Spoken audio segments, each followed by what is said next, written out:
Good morning. Welcome to Eugene. We have a packed press conference today, so we're going to jump right into it. I just wanted to introduce myself. My name is Jeff Oliver, head of media operations for Tracktown USA, so you can match the face to all the emails that you've been getting. If you have any questions, feel free to find me after the press conference, or again, shoot me an email. Let's go. You ready, Michael? All right. I'm going to introduce Michael Riley, CEO of Tracktown USA.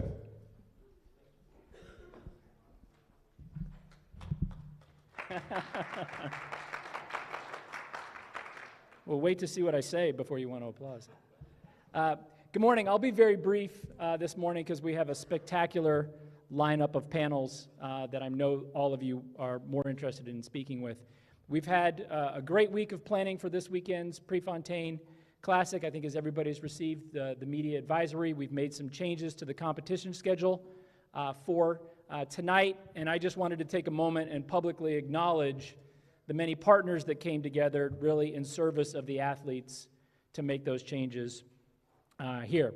Obviously, we're grateful for the support of our title sponsor, Nike, the collaboration with the Diamond League office, their partners, Wanda and Omega, and in particular, the Omega team that worked through the night to be able to get things ready for competition this evening.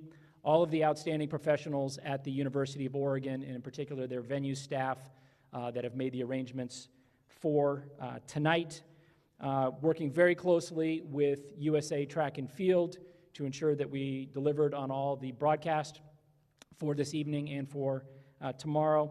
The technical officials that were summoned late in the evening and have been contacting their crews to make sure that we've got everything in place to conduct the athletes. And then most importantly, the collaboration that occurred last night, not only with the athletes, but their entire team of representatives and coaches. It was really a great collaborative effort to ensure that we were prioritizing the safety of the athletes and really putting them in the best possible position for great performances this evening. Without further ado, I think I'd like to turn the stage over to the leaders of this morning's session, Catherine Mary and Paul Swangard. Thank you.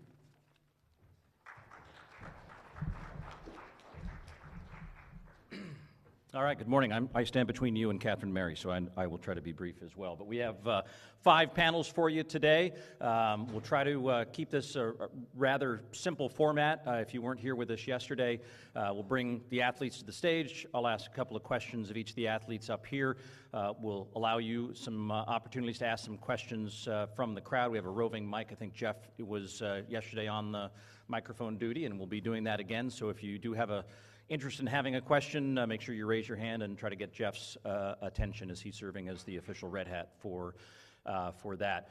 Want to just, again, welcome all of you. I said this yesterday, it's just great to have Pre back in its normal spot in the Diamond League schedule, and for many of you coming to Eugene for the very first time since 2018, when we last were here in our regular schedule in this new spectacular venue that will be our host over the next 24 hours, and we're excited for that. This is also the largest press contingent this event has ever had. Obviously, a lot of you coming in to do the test run of coverage later on in the summer, so welcome to many of you who are new. And also a special shout out to, now looking around the room, both current members and last year's first membership of the Hayward Magic campaign, which is a great initiative welcoming young aspiring journalists and storytellers and creatives to come in and help us share so many of these great stories about the athletes that we'll see here on the stage today. So welcome to those of you, and encourage you to be part of those folks who ask those questions, because those have been very good questions in the early going here. We are making a bit of a return to history. It was about 3 decades ago where we actually had Paris Sports as part of the Prefontaine Classic. Many of you remember Craig Blanchette, the wheelchair racer who was a Nike-sponsored athlete, and I think he made many appearances in the Prefontaine and events at Hayward Field over the years. So it's wonderful to have 2 great representatives of Paris Sport and medalists in their own right, and we're going to bring them up onto the stage. Actually, Blake and Scott, why don't you come up, and I'll introduce you formally when you come up to the stage, but you can give them a hand as they come up.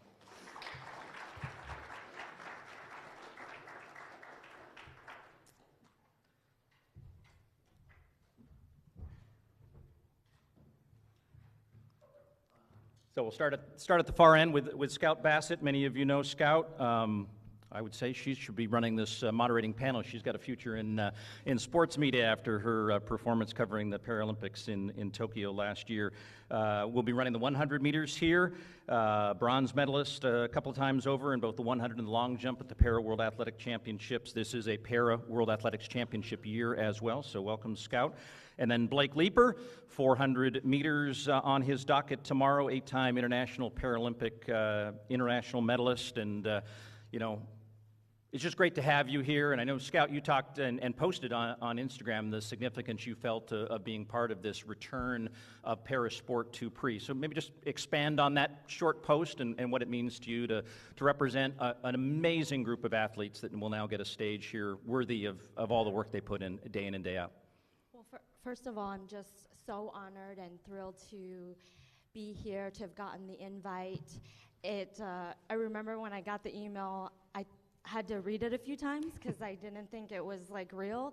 And I say that because Paralympic athletes rarely get the opportunity to compete on stages like this at a Diamond League meet. And so it just meant a lot to me that the organizers, Nike, saw us worthy of having an event for us. And for me, as you said, it's been 33 years since the pre had, last time since they had the para event. So it's great that we're back, and as many of you know, this is Asian American Pacific Islander Heritage Month, and it's rare for Asian athletes to have or to be on stages like this, or even to be in elite level sports. And so for me to be able to come here and represent so many different things means a lot to me, and this opportunity is not lost on me.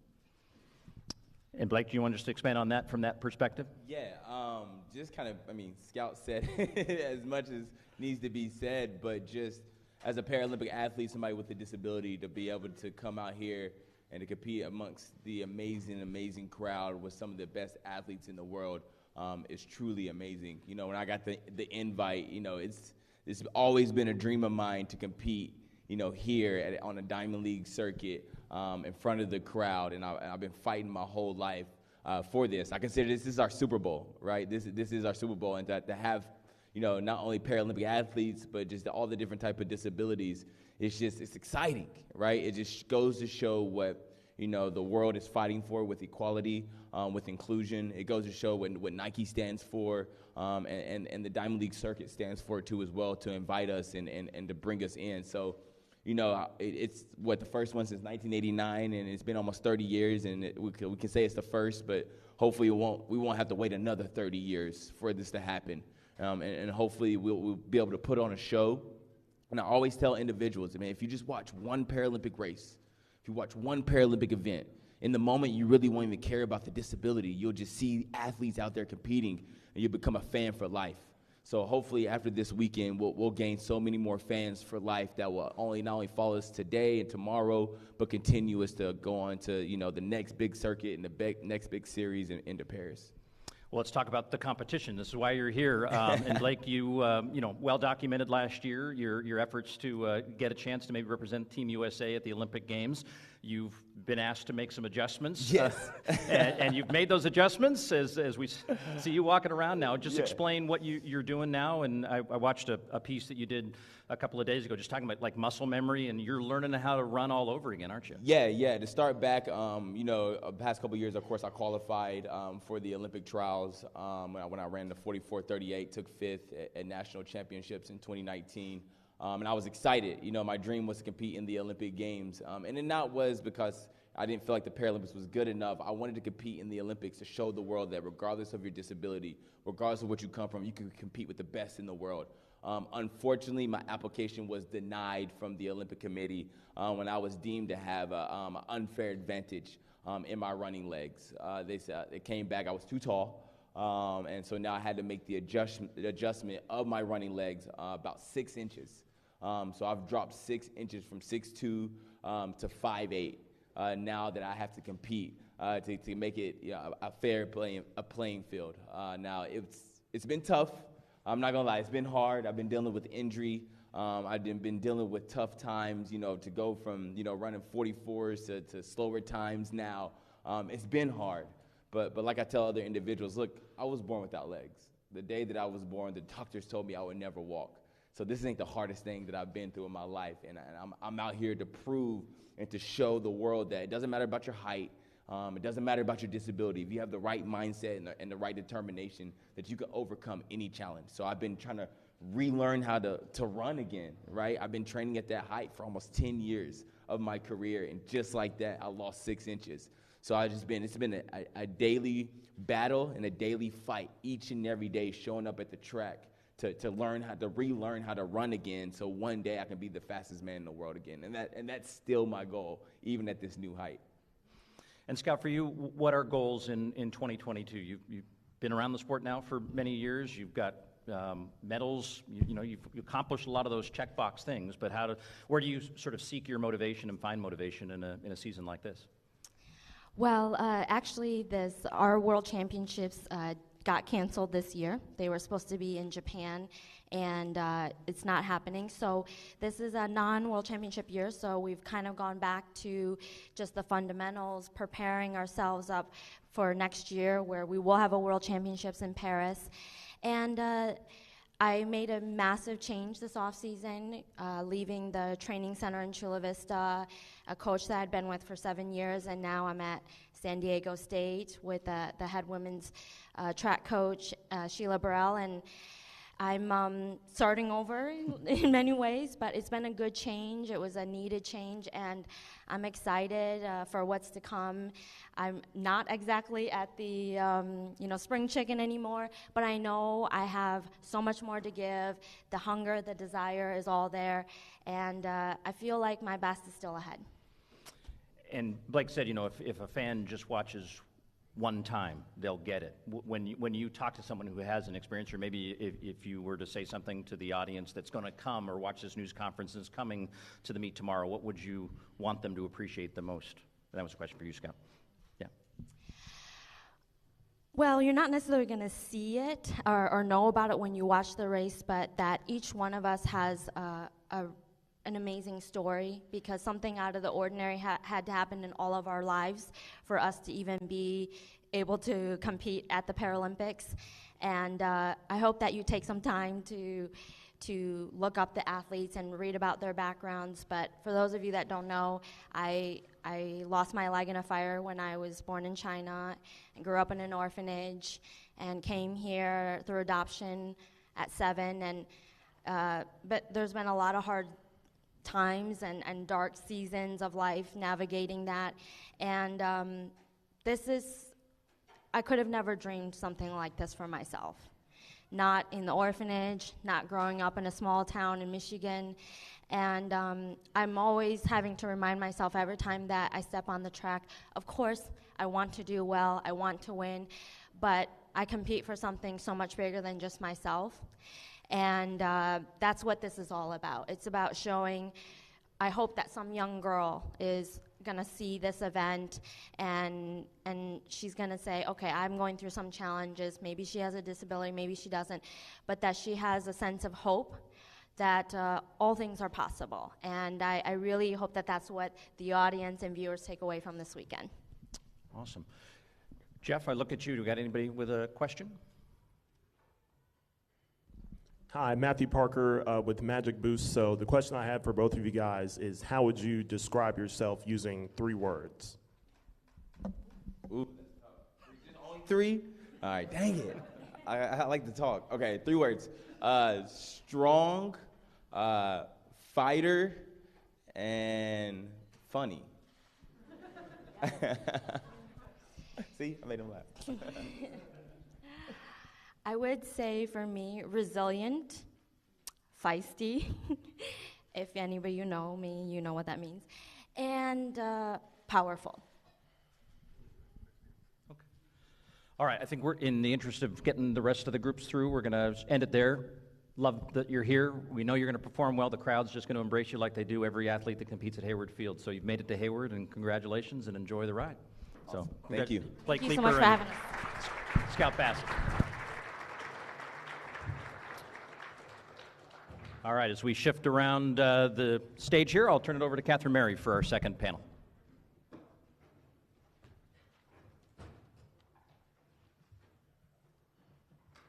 Good morning, everybody. You okay?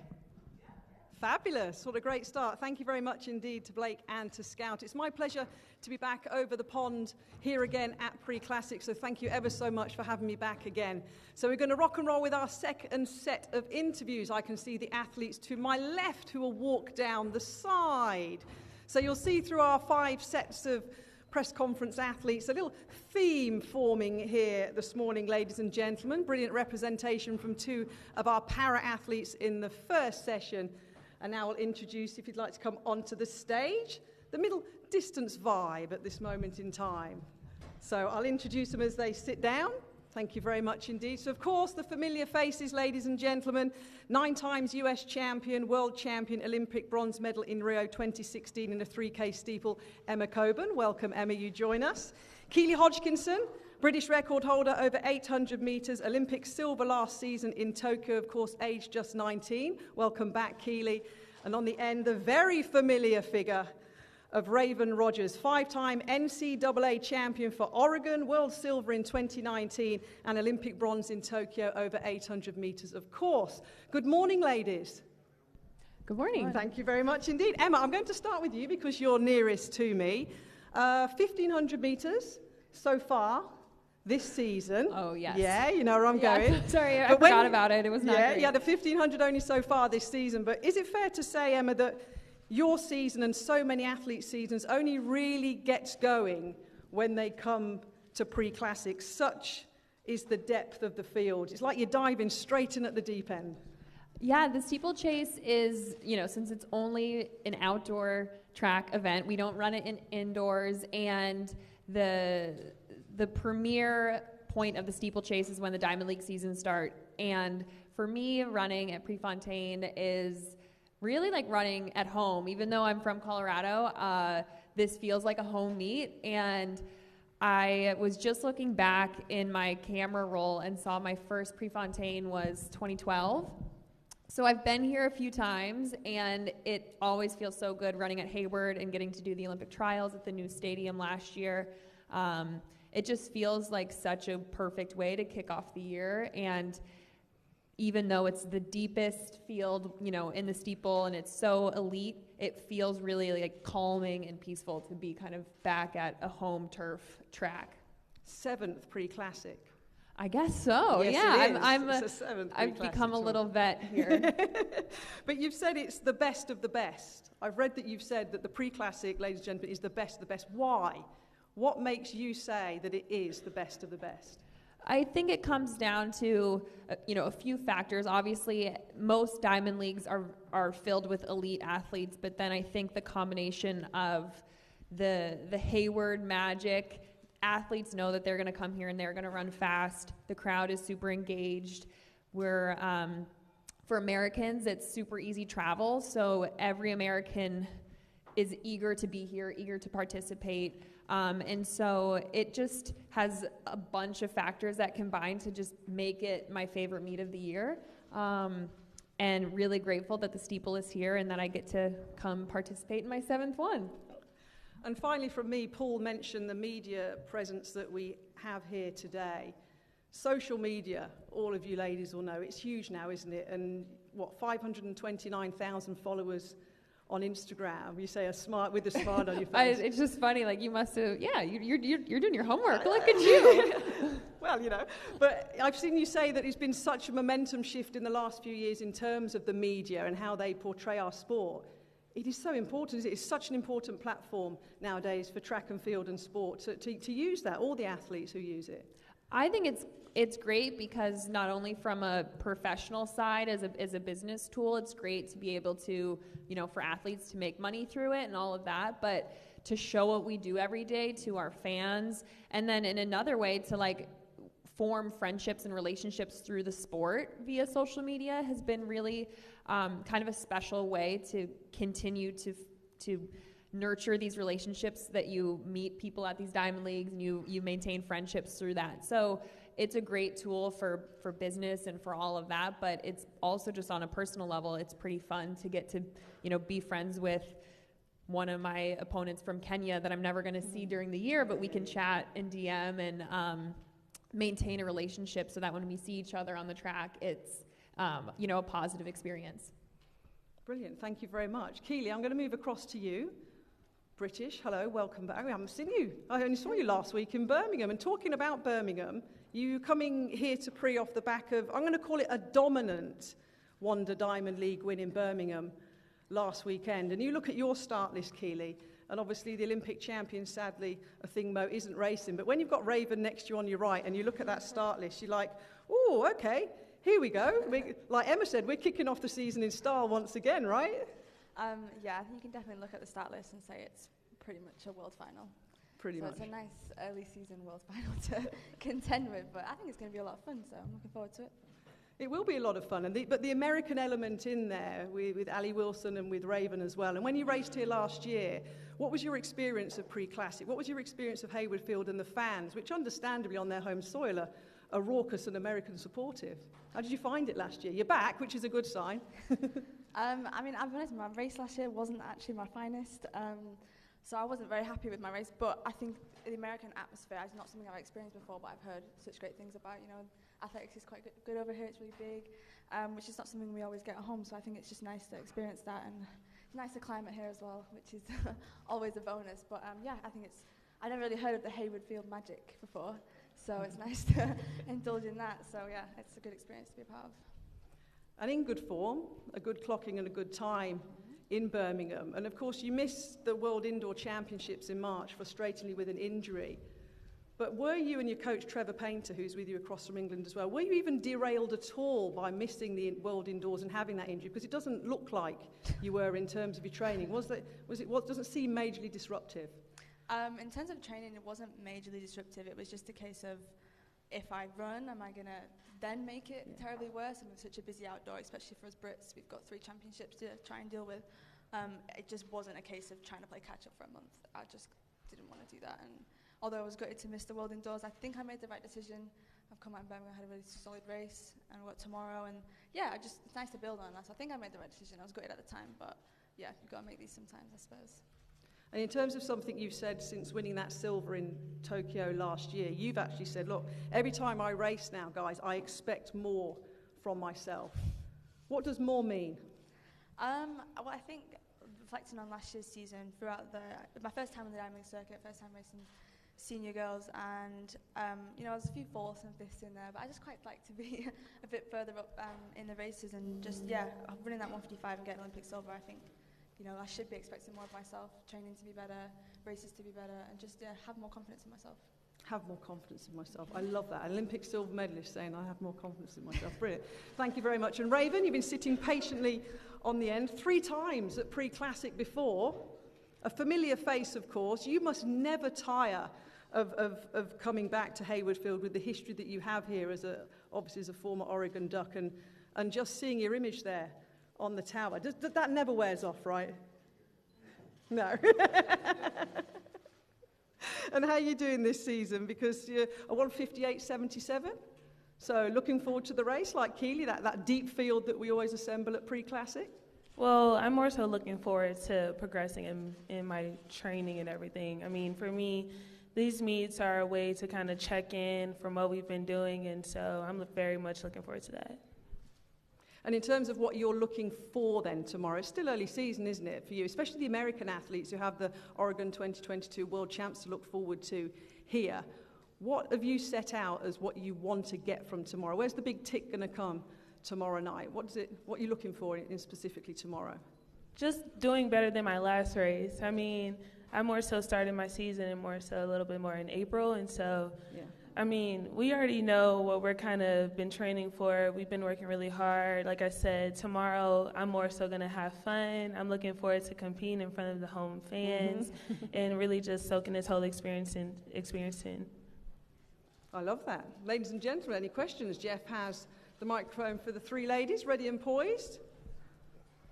I'm Joshua Potts of Running Report and the Pre-Classic Instagram, but Raven, I have a question. You just donned the new Union Athletics kit at the Sound Running meet. Just how does it feel wearing the new kit, and how your whole entire team, your whole squad has the new blue? How does it feel donning that kit now? Well, I mean, to even be a part of and have an opportunity to have a new group amongst like Oregon Track Club and Bowerman Track Club, it's just something that our team is just so deserving of. And so when you look on the roster, this is top 10 in the world, top 20 in the world quality athletes, and you're going to see more of the blue on the medal stands. And so it's just something that we're just really taking opportunity as to take forward and really make a difference and show everybody, you know, what we're capable of while wearing our new uniforms. Hi, Jillian Michaels with On Her Turf at NBC. This question's for Emma. I was wondering, because I know you train with a lot of women, very powerful women too, how does that impact your perspective when it comes to big meets like this? I think there's so much confidence you can get when you're training in a big group of women. You know, I train with 4 or 5 other Olympians, and then a lot of, you know, beyond that, national champions and Olympic hopefuls. So when you're in a grinding, hard workout with those women, you can really kind of carry each other through and get on the other side together, and getting through those experiences as a group really gives you confidence going into a big meet like this. And then just like on the social side, my teammates here are also racing. I have 4 teammates racing, and so just getting to chill in the dining halls together and just do kind of our pre-race shakeout together, it makes the big event of Prefontaine Classic seem just like a regular day at practice. Jasmine Todd, Magic Boost, and Insidious Magazine. This question's for Raven and Emma. So we finally get to have a world championship here on U.S. soil, and so I just wanted to know, what does that mean for you guys to be able to compete here in Eugene, Oregon on U.S. soil? I mean, I feel like the question is, what does it mean to compete as a duck? Okay.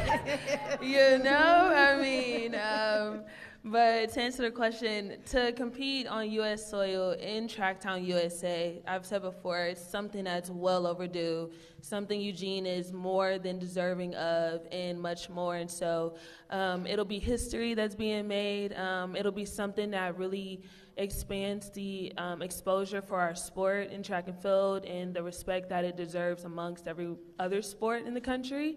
And I'm just super looking forward and excited for the fans that will be able to experience that, because, I mean, people don't know what they're missing out on until they experience it. And it's just going to be something that is going to be remarkable. Yeah, I mean, the Team USA is a really tough team to make, so I think Raven and I are both hoping to be on the team and represent our country. Anytime you can represent Team USA, we're so filled with pride. Looking down and seeing that American flag on your chest is an incredible experience, and so I can only imagine the amplitude of that experience getting to do it on U.S. soil, and we're certainly doing everything we can to make that team and to represent our country well at home. So I'm looking forward to it, and like Raven said, I think the fans are in for a big treat. And finally, Keely, you've got to come back and get into this vibe. So the last words, how are you going to respond when you hopefully come back in July against the dock vibe, against the track and field fans in the USA, when you're hearing your big competitors saying, yeah, I'm looking forward to it, I'm on my home track. You ready? You ready? Yeah, I guess so. I don't have a choice. I've got to be ready, I suppose. Well, you'll definitely all be ready tomorrow. Ladies and gentlemen, please give a round of applause to Emma, Keely, and Raven. They can take a quick photograph in the center of the stage before you leave, ladies. Thank you very much. No, stand, yeah, wait, Raven, can I have a quick picture? Thank you very much. Thank you very much.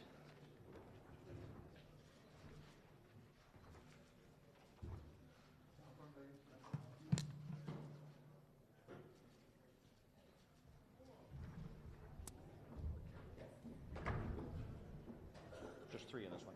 Yeah.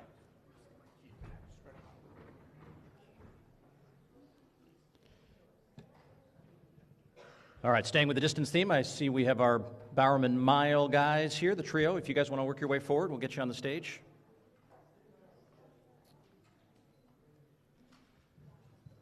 If you're keeping score at home, updated with the last 2 editions of Pre at Stanford and then last August in Eugene.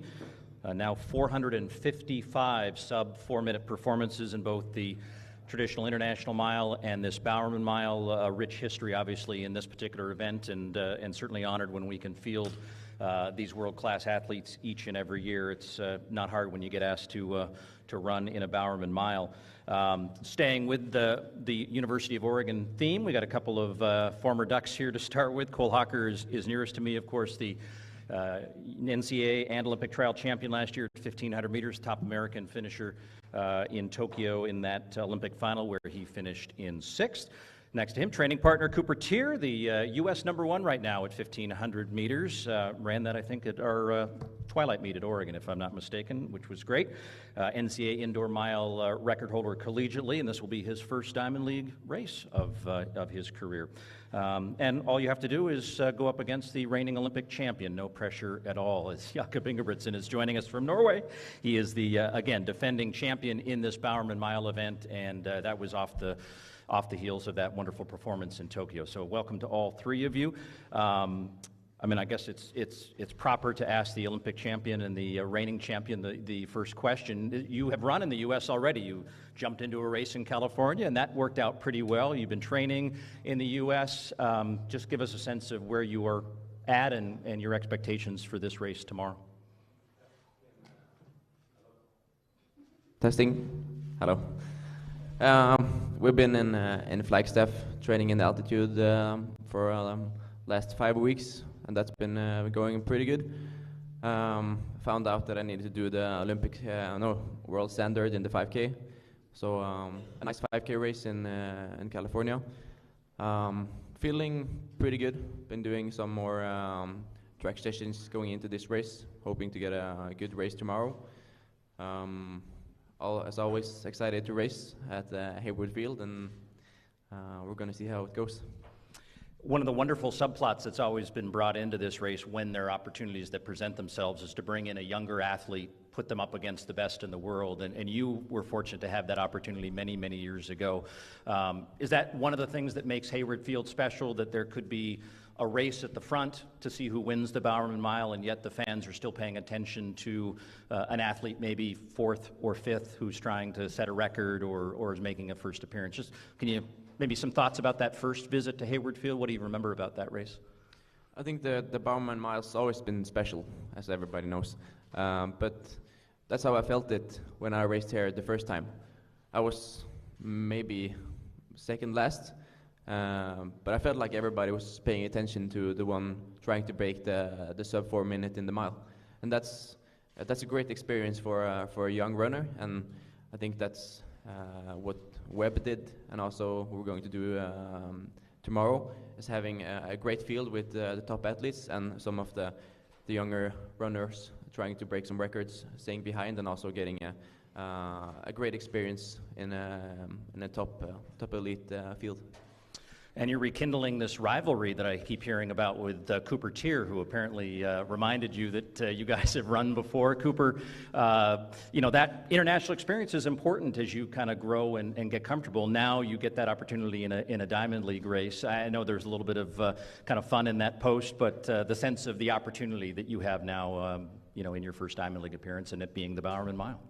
Yeah, for sure. I think it's amazing to have this opportunity at home. I probably have the least amount of experience, maybe besides the high schooler that got thrown in. He's kind of saving me from that title, but yeah, it's really cool to have kind of my first big experience, be at home and be in an environment like this against, Olympic champs, world champs. So, people have been kind of complaining about our lack of competition. So I think there's no better way than to, get into a field like this that is one of the deepest mile fields, I think, in many years. So yeah, it's really cool, and I couldn't be more excited to kind of go out there and really test against the caliber of field that I've been hoping to run against for years. So first Diamond League, kind of in our backyard. So it's been a really fun experience so far, and I can't wait to race. And did that 1,500 meter effort at Twilight, kind of help your confidence in saying your training's right on track, this is where I need to be, and so you can walk into this race despite the lack of experience and feel like you can mix it up and be in the mix coming off that final curve?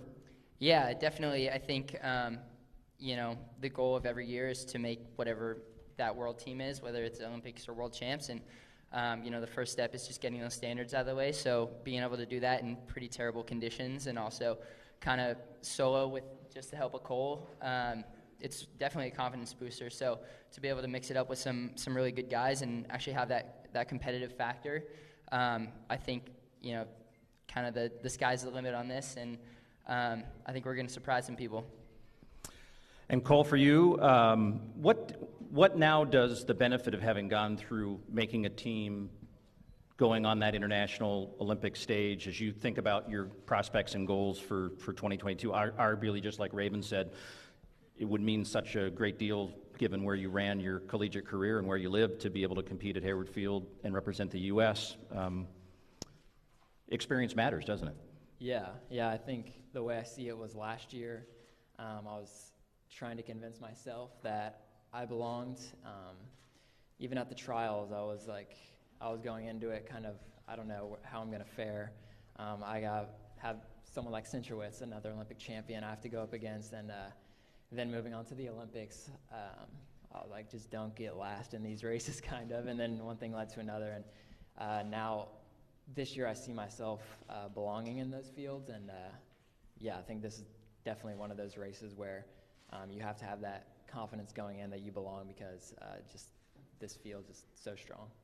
And while you have the benefit of that experience, you have consistency too. And for both you and Cooper, you're basically, the only thing you're not doing is the collegiate thing. So is that familiarity just helping to keep you in a comfortable space and knowing that you're on track and there's not a lot of newness to your pro career now? Yeah, exactly. I think that's a big part of kind of where I'm at right now. I'm still training in Eugene, obviously, and it's kind of just, if it's working, I don't want to change anything up too drastically. I like where I'm at right now. I like how training is going, and I'm feeling good. And are you guys still roommates? Not roommates, but all right. We live about a block away. Block away. All right. Is he a good neighbor? It's all right. Sometimes they get a little rowdy at night. All right, Jeff, if you're roaming around, we got our first question up here, please. Hi, Cole Pressler with Magic Boost. Cooper and Cole, you live just a few blocks away from Hayward Field. How does it make a difference being able to just literally walk to Hayward Field before this race, not having to travel or stay in a hotel? I think it's great. The most annoying part is having to drive here for breakfast, probably. But it's great. And I think there's something to be said about being able to sleep in your own bed the night before a race and not really have to switch up too much. I know a lot of people, came from halfway across the world to get here. So, given that we got to work out here on Tuesday and don't really have to switch anything up, I think that's a big advantage for us. And we're in this environment. We've been here before plenty of times, and I think we have that home field advantage and that crowd behind us. So it's definitely I think ball's sort of in our court when it comes down to that. So I think we're gonna make as much use of it as we can. Yeah, I agree with that, obviously. But another thing you kind of notice when you're here, whenever there's nothing going on, Eugene's like kind of dead, and then you see this, it's like a completely different like town, and definitely adds that just like good level of excitement to where it feels like new and it feels exciting. It's not just like you're going to practice, you're going to a big race. So this question is for Cooper and Cole. You guys got to train together. You guys are former Ducks, and I promise you guys I am not paying favoritism to the Ducks today. But you guys got to train together, and now you guys are pros. You guys came in killing the scene in college. What does it mean to you guys to be able to compete with each other still as pros? It's good. I think, like I was kind of saying a little bit ago, it's working, and I think we both see that in our training, and we see how we're able to continue to progress, not just with our own just like mental strength, but also just having that person there where I know Cooper can do this rep, and I've done every single rep with him up to this point, so there should be no reason why I can't hang with him, kind of thing. Yeah, I agree. I think a lot of times in between like college and pro, people have downtime where it takes a year of adjusting or so, and with what COVID did to kind of the schedule of now that we're on World Championships, Olympics, World Championships, there's not really any time for that downtime. So, having the opportunity to just kind of continue where we left off, and I think so much of training is consistency, not just day to day or week to week, but like year to year. So continuing that consistency means it's just like you can't put a price on that really. And when it comes down to it, like Cole said, we do everything together. And I mean, Cole was 6th at the Olympics, so why can't I be there also is kind of my mindset. He feels like a little bit of a younger brother to me, even though he has probably more experience on a lot of the circuits now. So I think we have a really good relationship when it comes down to that. And I'm just excited to see what we both do the rest of the year.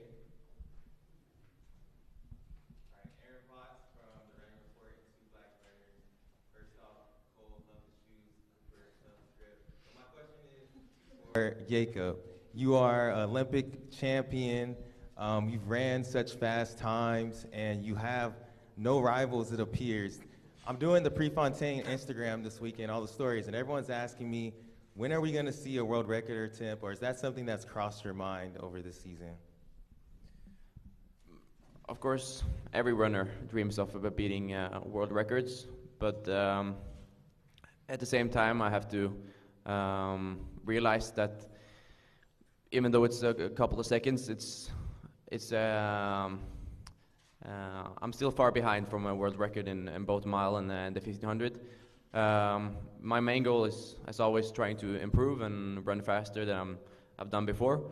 So first step, trying to break 28 in the 1500, and if I do that, then obviously break 27, and then I'm there. So that's my mindset going into that.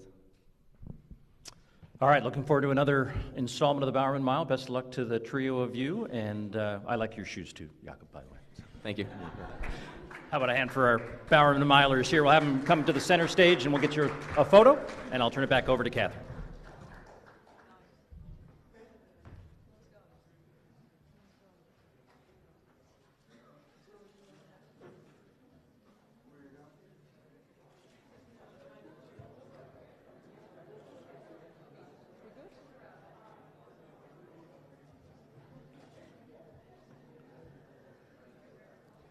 So, thank you guys. Best of luck tomorrow. So our next installment, penultimate installment for the press here this morning. Here they come. Please welcome onto the stage. We have Valerie Allman, US and area record holder, of course, in the discus, Olympic champion, and has thrown the discus farther than any other woman in the past 30 years. Tara Davis, looking fabulous, giving us a wave on the end. Olympic finalist in Tokyo, of course, placing 6th in that long jump final. 7:14 last season, which I understand Tara converts to 23 feet 5 for those of us here in the USA. And of course, the familiar figure of Mondo Duplantis, Olympic champion, world record holder in the pole vault. Good morning, everybody. Hi. I'm going to start in the center on this occasion, Valerie. Wow. Pri, welcome back. And I've followed you for so long. You're in Birmingham at the Diamond League, of course, last weekend. And for me, you just keep, the last few seasons in particular, since you turned pro in 2019, you've just got better and better and better. Distance-wise, yes, but technically as well. You're tidy, you're tight, you're strong. You orchestrate yourself across the throwing circle wonderfully well. You're really crossing those dancing skills into the discus, aren't you, every single season? Well, you're very kind. I just could listen to you talk. Thank you very much. You orchestrate yourself very well. Yeah, I mean, it's been very exciting, and discus, it's an event that happens within a second and a half, so to have your technique be appreciated, something that you spend so much time on, it really means a lot. But it's been a very exciting last few years. I think it's been mostly a mindset of discipline and focus. I mean, as an American, it's been challenging to climb the world ranks in a sport that's been so dominated by Europeans, but it's exciting, and I'm really enjoying it. You say dominated by Europeans, of course. You'll be tonight, obviously the change in the timetable against the Croatian Sandra Perkovic. You said you've admired for so long, you continue to admire, and you say it's special, always special to compete against her. Why? What makes it so special for you and Sandra to continue to go head to head? Yeah, I mean, when I got into the sport, I watched Sandra on YouTube. She was the role model. She's iconic. She is a fierce competitor. And I mean, gosh, it's so funny. Every time I walk onto the elevator and I see those stop pre signs, in my brain it like translates to stop Perkovich. So she's always a competitor. And I mean, it's what you dream of, you know, every time that you go into a competition, to be going up against someone that's iconic. And I really think we're pushing each other, which is great for the sport. And finally from me to you, Valerie, you say you're slowly feeling like you're starting to get the hang of it and figure it out. And I don't mean throwing the discus, you've got that nailed. But you mean when somebody like me in the stadium, say last weekend in Birmingham, says, Valerie Allman, Olympic champion. You're still trying to figure that out. How's it sounding? Is it getting better as the time's going by? It sounds amazing every time. But, I mean, it's still just, it gives me a feeling that's, it's hard to put into words. It's been a dream for a long time, but I have the mindset of always thinking that I can be better, and Olympic champion sometimes doesn't correspond with that mentality of always wanting to be better and seeing that in yourself. But I'm really trying to embrace this chapter of my career and hopefully keep on building upon it. It's a nice thing to have to embrace, right, Mondo? Do you know what I mean? It's not a bad thing to have to get used to, right, ladies and gentlemen? No, I know what you mean, yeah. Tara, over to you then quickly. Hi. You haven't jumped since April. Welcome. Thank you. How are you feeling? Amazing. What you're hoping that the Hayward Field magic will deliver you tomorrow? What are you hoping for? Oh, I'm just hoping for just a healthy competition, just having fun out there and doing what I do. You know, a PR would be nice, or, you know, touching 7 meters, but main goal is to go out there, have fun, and just be myself. How are you fitting it all in? How am I fitting it all in? Wedding planning, busy track and field. Oh yeah, how are we going on that front outside of the track and field with the October wedding, right? Yes, correct. Okay. It's amazing. Wedding planning is difficult. Very, very difficult, especially since we're having our wedding in Texas and we're kind of doing it long distance. But it's so much fun. It's a new hobby, you know. It's something that I'm not focusing on track. But yeah, it's a great time. And we heard Raven talking earlier from American perspective with obviously Oregon 2022 coming up.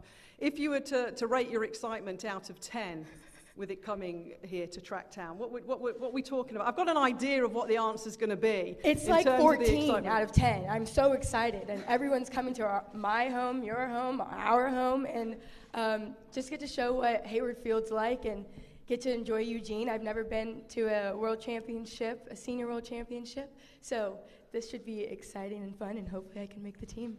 Cowboy hat on standby? Guys, I think the cowboy hat has retired, and I think it's time to turn into something else. There's your okay? line. There's your line this morning, folks. Be prepared for what we have coming. Watch this space, right? Mondo, how you doing? Little change of plan for yourself and Valerie in terms of obviously your pole vault competition tonight. But you're used to that, right? Because obviously in the Wanda Diamond League in Doha, you were supposed to be outdoors, you went indoors. So technically, this is your first outdoor competition of the year. No bother to you though, right? I mean, it is what it is. I mean, I think I would rather just about anything rather than having to jump in the rain. Yeah. I mean, it's pretty tough at what we do. I mean, we're trying to like grip on this pole and everything like that. It's pretty difficult in the rain. So, you know, all things considered, I think it was the right move, and so I'm glad we get to do it tonight. But yeah, so I guess like official like season opener for the outdoors. Yeah. So, you know, I'm excited about it. I feel good. Was this something yourself and your big rival, of course, world leader Chris Nielsen, were chatting about over Japanese last night when you went out for a little Japanese cuisine to fuel yourself?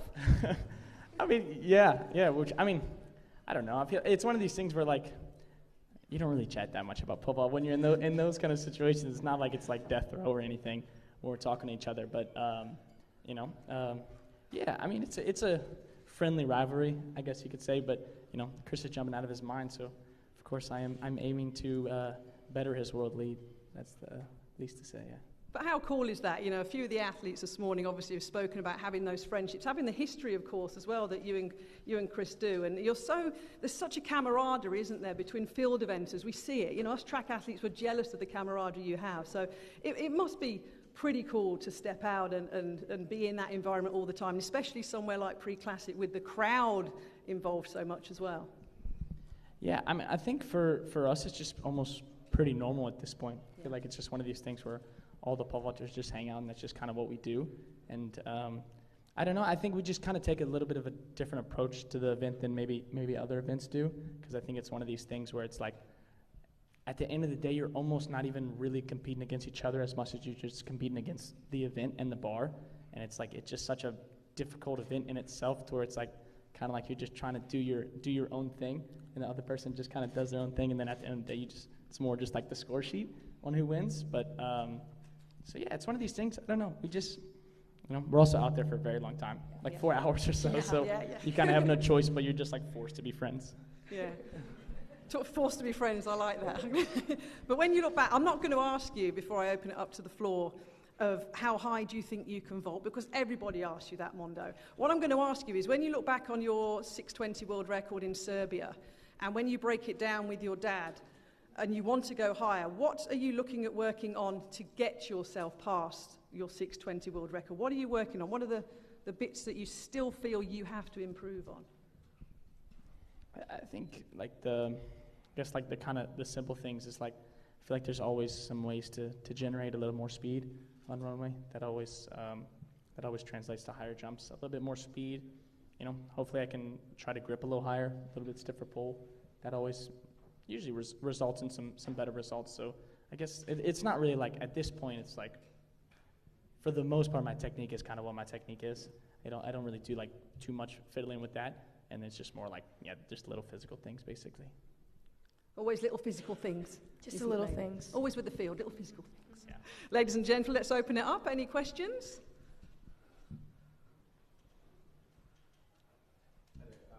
Cole Pressler with Magic Boost. Mondo, can you tell us a little bit about your golf career or aspirations in golf and how that translates back to the pole vault? I don't know. I mean, I think career is kind of a little bit of a stretch, but I don't want to brag too much, but I did break 80 last week. Oh. So that's that. Yeah. But I don't know. I mean, it's just a fun thing to do, to try to. I mean, I guess sometimes when you're like, you're so focused on what you do in your sport and your career, and then it's just nice to be able to like step aside and do something else, because it's nice because like when I'm playing golf, I'm so focused in only the golf and the next shot that it feels like I just forget about everything else in my life. And that's a pretty cool thing, because it's almost like a form of therapy in a way. Harris with Magic Boost. Tara, can you talk a little bit about the brands that you and Hunter have made for yourselves as a couple and as athletes together? Yeah, Hunter and I have branded ourselves really well, and we have some cool things in the work, but whatever opportunity is given to us, we'll take it and run with it. We are now doing a little bit more on social media and trying to expand our network through there, and just not with track and field. And it's super fun. It's a new life in itself, and coming out of college and not being able to do all of that stuff in college and now doing it, it's like, wow, there's a new life out there. It's a new hobby, and it's so much fun, and I can see like a different side of life and through social media, but also bringing track through it too. Tiara Williams from Magic Boost and Real Talk. Hi, Tara. Hi, girl. This is for you. Coming from a successful collegiate season last year, all your success going to Olympics and stuff like that, how are you able to reset and refocus to get ready for this season, coming with world championships and stuff? It was extremely difficult coming from college to the professional life. In college, you're being told what to do every single second. You have a schedule every single day, and you're expected to be somewhere. And now I'm only expected to be at the track for like 2.5 hours. And so it was a big transition, but I'm enjoying the transition, and I love change. I live in Fayetteville, Arkansas now, so it's kind of a slowed down pace where I can focus on myself and focus on my relationship with Hunter and then relationship with track. Brilliant. Thank you very much. Well, I'm going to let you all go, especially you two who have to compete later, but you'll have a photograph, please. But ladies and gentlemen, please give a round of applause for Tara, Valerie, and Mondo.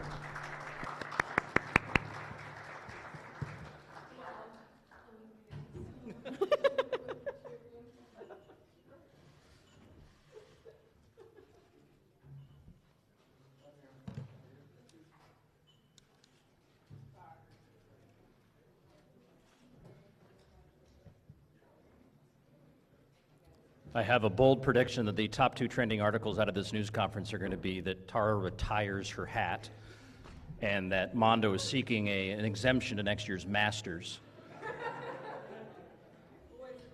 All right. Well, we now have a need for speed, so let's bring some amazing talent here to finish us off today. Elaine running away from me. I'm scared about that. You can sit anywhere you're the Olympic champion. You can host this thing if you want. So, there is a little bit of a break of tradition. Obviously, we have the schedule now ending with the men's 100 meters. Obviously, looking forward to that as well, preceding or after the Bowerman Mile, and we'll get much of the broadcast underway on NBC with the women's 100 meters. So it's just always great to just see how even an event rich in tradition in the distances, we've always had the sprinters here, and they perform very well. We'll introduce them, I guess, in order. I'll start with Mr. Fred Curley over here, Mr. Silver Medalist from the Tokyo Olympics. Again, one of the top sprinters in the world at distances of 100, 200, and 400. You're in a very select group of sprinters who have run super fast times in all 3 of those events. So welcome, Fred, to the stage. Next to him, making 10th appearance. That's you. The reigning world champion, Shelly-Ann Fraser-Price, who is making her 10th appearance here at Pre, if I've done my research correctly. Number 3 all-time performer in this event after that 1060 a year ago. 3-time Olympic gold, 9-time world champion, just sprinting royalty, and we're always pleased to have her back here each and every year. Next to her, also from Team Jamaica, Elaine Thompson-Herah, who was the Olympic champion of both 100, 200, and that fabulous quartet of relay runners from Jamaica last year in Tokyo, and then took that energy and training block and came to Pre and ran silly fast. In fact, we looked at the clock on the broadcast and went, "Is that right?" And it was right, 10:54. Second performance all time in the event. So, Elaine, welcome back to Eugene. And Arian Knighton, you're missing graduation? Is that what I hear? No? You're still going to make grad? Okay, well, we'll talk a little bit more about the choices you're making in life. I know you had to get back to class after running one of the fastest 200 meters in the history of the sport down at LSU, and here to represent the next generation of young sprinters. We're pleased to have you here as well. But we'll get to you in a moment. We got the medalists here we got to start with, and we'll start with Mr. Curley here. Lot made about your decisions of which events you were going to run last year. You proved anyone who was questioning that to be not well educated and not understanding your potential. As you look at this year and this opportunity at Prefontaine, what did that experience for you tell yourself about your capabilities as an elite sprinter? Can you hear me? There we go. You good? In high school, I started as a 200 and long jump and triple jump. So basically, I'm going back to my background. 400, I started in college. So I'm not used to the 100 and 200. It was always in me. I'm just going back to what I know best. And in this particular race weekend, what are you hoping to accomplish? For a lot of folks, it's lining up against the best early on in the season. Well, I'm here to win. To win. And what's it going to take to win tomorrow? Whatever time is 10 flats, the W, all of that matter. I like it. All right. Good luck tomorrow. Shelly-Ann, I don't want to beleaguer the point that you're here for your 10th appearance, but you've been consistently successful in those appearances, but you can speak to just sort of the importance of Prefontaine in your career. You've had a chance to perform here so many times. What is it about Prefontaine that brings you back? I think Pre has been known to have the best fields, And to be a champion, you want to test where you're at, and having the best in the world lined up is always where you want to be. So being able to have that competition, to know where you're at and what you need to work on is always good. So I'm always excited to be here because, of course, it's a fast track as well, and everybody loves fast times. And where are you at? Well, I'll be doing the 200, so I'm not 100% sure, but I know that my 100 has definitely been superb, and I've been working on a lot of things in practice, and I'm hoping to carry that over to the 200. And hopefully I'll have one of those fast times as well, like I did in the 100. And you are in a fortunate position that you have a guaranteed ticket to Eugene. Just as you think about what the World Championships will be like, it is going to be a different stage. I mean, it's going to be a very full, very loud, very intimate World Championships, but you know you're going to be here. Has it affected your training and how you prepare? Yeah, definitely. It has definitely affected my training and how I prepare for the championship. And what's also good is that it's early as well. It's an early championship. So you kind of have to plan. And knowing that I don't have to compete in a 100 at my national championship kind of gives you a little breathing room, because if anybody knows about the national championship in Jamaica, it's hot. So, you want to make sure that you secure your spot and just focus on the World Championship that's coming up. So for me, I think what's ironic is in 2017, I missed the championship because I had my son, and I didn't get to defend that title, but then I came back 2019, and I got that automatic spot. So, and I'm not pregnant, so it's good. That would have been a little bit of news in this news conference, for sure. Thank you very much. Elaine, I don't know if you were in the room when they were asking Valerie Allman about being introduced in stadium as an Olympic champion. That's a new experience for her. It's not a new experience for you, but you'll be introduced as a two-time champion. Just as you think about goal setting, I mean, what motivates you now? What motivates Elaine? What motivates me is overcoming all the challenges and hurdles I've been hurdling, and that keeps me going. I know all athletes have something that they're going through, and for me to overcome those, I think that keeps me going all the time. That keeps me motivated. And your performance here last year, surprising to yourself, or was that where you thought you could potentially be? I am honest, it was surprising due to the fact that I came off a championship which I doubled up, and I flew from Europe to here, not expecting that time.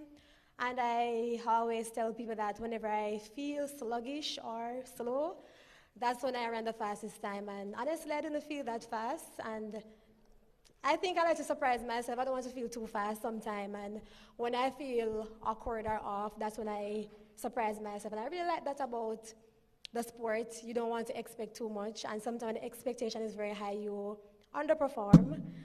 And I think a lot of surprises I do on the track, I like that. And I don't want to go out there too excited and not do what I expect to do. And I like that. Well, good luck tomorrow. Thank you. Ariane, so fourth fastest performer in the history of the event, 1949. How does that happen in early spring? I mean, I can't really tell you how. I can just tell you how. You did it. You have to tell us how. I think it's just all behind the training. I mean, not too many sprinters early this young goes that fast, or as fast as I did. So I just think it's all in the training, staying consistent within the 200 meter over the season. And it seems like there was I was making a joke of some banter you were having back and forth with other athletes when you had to go back to algebra class the next day. And, as you kind of grow into this role as a professional, how have you leaned on other sprinters in either the U.S. or abroad just to kind of help you ground yourself in what to expect as you kind of make this transition pretty early in your career? Not really. Sometimes I used to have to do, like, homework in the airport and stuff, like on my way back home or do homework in the airport. So, the only people that I've been in my corner is really like my agent and my coach. They really lean on. And over the season they helped me last year. This year is different now because I'm out of school, so the schedule's open up a little bit more, so I can do like more meets. So after you ran that fast in that algebra class, did you try to calculate? You had speed, or you had distance and you had time. Could you come up with your velocity? Probably not. Probably not. Do you have your diploma yet? Yes, sir. Okay, good, good. But before we give this guy a hand. He got a high school graduation in 1949. That's a. Did you get like most likely to succeed in the yearbook, or? Oh, you did. Oh, good. That was a landslide vote, I would assume. So. All right, Jeff, are you floating around in the back? All right, we'll back to our Magic Boost folks for some questions. Hi there, Cole Pressler, Magic Boost. Arian, congrats on the graduation. You obviously forgoed your college eligibility by turning pro, but what do you think your major would be if you ever did end up going back to college and getting a degree? I mean, as of right now, I'm trying to figure out what I'm going to do in college. I mean, I'm definitely going to go back and do a couple of classes. But I really don't know. I mean, after I signed my contract with Adidas, I mean, it was just full-fledged on. I mean, running track and just finishing high school. So during this season, like this year, I'm going to try to pick up a couple classes to see what I'm going to do. I really don't know yet. I'm probably going to, I think I might major in science. I might. I'm thinking about it. Jasmine Todd, Magic Boost, Insidious Mag. My question is for Shelly. Shelly, you have had such longevity in the sport and a very successful career so far. But now you're a mother. So what does it mean to you to be a mother among many other mothers that are now becoming prominent within our sport? What does that mean for you?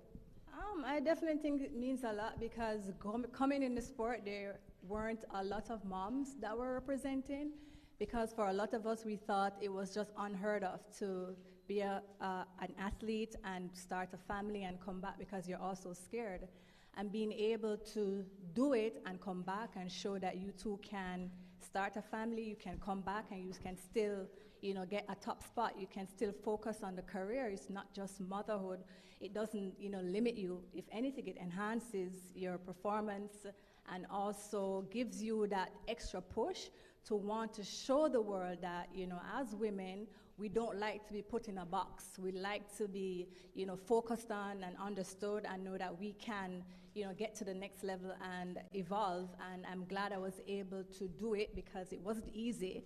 And I think the more women who see it, the more they know you have options. You can start a family, you can come back.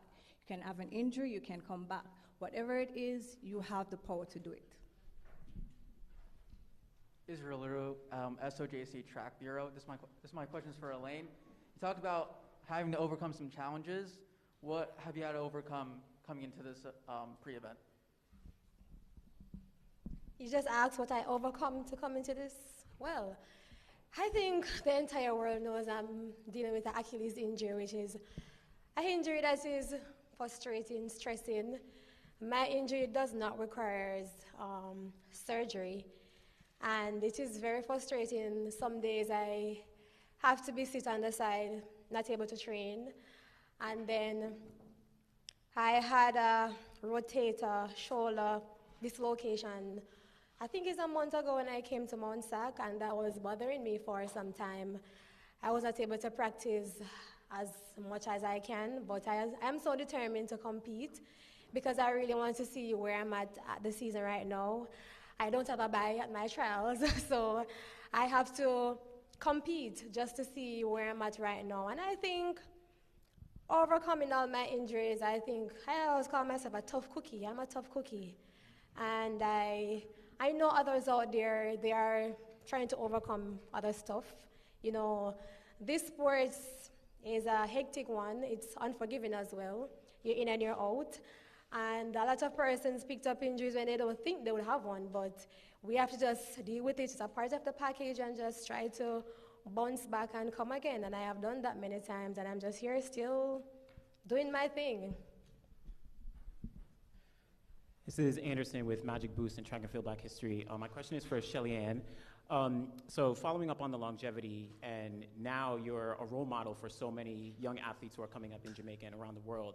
But can you talk about some of the role models and people who influenced you as you were growing up in Jamaica and as you went through your career, both in track and field and maybe even outside of track? Well, funny enough, I wasn't really a track head growing up, where if you know anything in track in Jamaica at that time, people were talking about Merlin Ati, they were talking about Veronica, and you kind of start to know these athletes and, but I wasn't thinking track. at that time.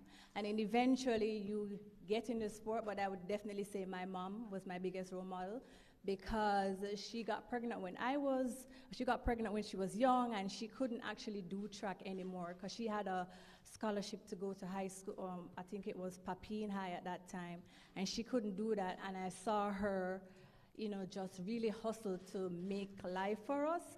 And I think that really kind of motivated me to get out of my situation, the current situation that we had going on, because it was difficult to have role models in the environment that we were in. So I was really focused on my mom and, her work ethic, always up 5, going to the market, whatever it is that she could do to make life, that was what she did. And I think that kind of gave me that drive to say I didn't want to end up in that situation. I didn't want to get pregnant and drop out of school. Because I didn't have anywhere to go, So that was like the focus, to really put my all in track and also school, and try to find that balance to make it out. So for me, I think I would definitely say my mom, and then eventually as you go, there's always athletes along the way that there's something you can take from them, and you can add it to your own personal life, and you can make it happen. So you had a lot of them, like even in high school, I remember Usain Bolt being insane in high school. So you see different athletes, you see Asafa, you saw Sharon, you saw so many different athletes, and you could take something from them. And the legacy that we have in Jamaica with sprinting and just athletes overall is really tremendous. So you can draw from so many other athletes. So I'm glad to be able to be in that conversation where I'm adding to, the lives of our young athletes, not just in Jamaica, but globally. Hi, this is Matthew Parker with Magic Boost. My question's for Arian. So I just want to know what your relationship is like with Coach J-Dot, because it's very rare. He was your club coach, and now he's your pro coach. So how would you describe that relationship? Without the relationship, I can say that it's just trust within it. He got me when I was like real young. My first year doing track was in high school. AAU, I was with another club team. They didn't really do nothing for me, so I had to end up switching and going to J-Dot. My first year running track, he helped me. I was a 3-time national champ that year, and the rest is history after that. Tierra Williams, Magic Boost and Real Talk. I have 2 questions, one for Miss Shelley White-Bree. So you're running the 200s this weekend. Can we look forward to you doubling at Worlds? I'm 35, so I don't know, but what I do know is I'm focused on doing all that I can to make sure I succeed at, if I do both events, then both events, And I think last year doubling was hard. I thought it would be easy, but it was very hard. And I think I've doubled now 3 times at a championship. Yeah, so I'm thinking about it, but it depends on just how you feel, because sometimes you feel very good like me. Some mornings I feel very good, and then the next morning I feel 35. But not all the time, so it depends. But I'm really excited about where I'm at and how I feel currently going through the season. So it's something that's definitely possible. I am running at my national championships, both the 100 and the 200. So after I secure my spot in the 200, then I have the option of deciding, based on how the rest of the season goes. It's not very long to decide, since our national championship is like the end of June, and then the world championship is like a couple weeks after. So after that, then I'll make the decision. But then I'm excited also about the 200 tomorrow, because you kind of now see, okay, this is where I'm at, this is how I feel, and we look forward to see, how the rest of the season goes. And I also have a question for Fred. What's up? You've been tearing up the track. Is that the question? No. Oh. So you actually had 3 questions. Yeah, three. You've been tearing up the track from 100 meters to 400 meters, but I have to ask, do you have a favorite event? I don't got a favorite event. I just like competing, so I think all of them. Yeah. Aaron Potts from the Two Black Runners podcast and the Running Report as well. My question's for Fred, too. Fred, the past 2 years, you've gone over to Kenya to race at the Kip Kino invite, and then you always train overseas and things like that. You do a lot of innovative things. And I just wanted to ask, like, as you going over to Kenya, is it to bring more attention to the sprint side there? Is that like intentional? It was not intentional. It was just basically in the plan where I talked to my coaching agent and we put that into place. All right. Well, I would love to see you guys run a 4x200 mixed relay. I think you guys would be pretty good at it. So, what's that? No, all four of you. Mixed 4x2. No? All right. We can dream. Why don't you guys stand up here and pretend that you're a relay team and give the photographers a chance. And I want to thank you all for being here. Fred, Shelly-Ann, Elaine, Ariane.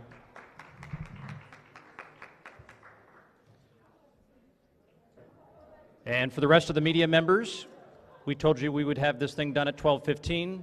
Look at your watch. You're welcome. Enjoy the rest of your afternoon. We'll see you at the track again, 7 o'clock now, our first event on the Friday schedule. Thanks for being here.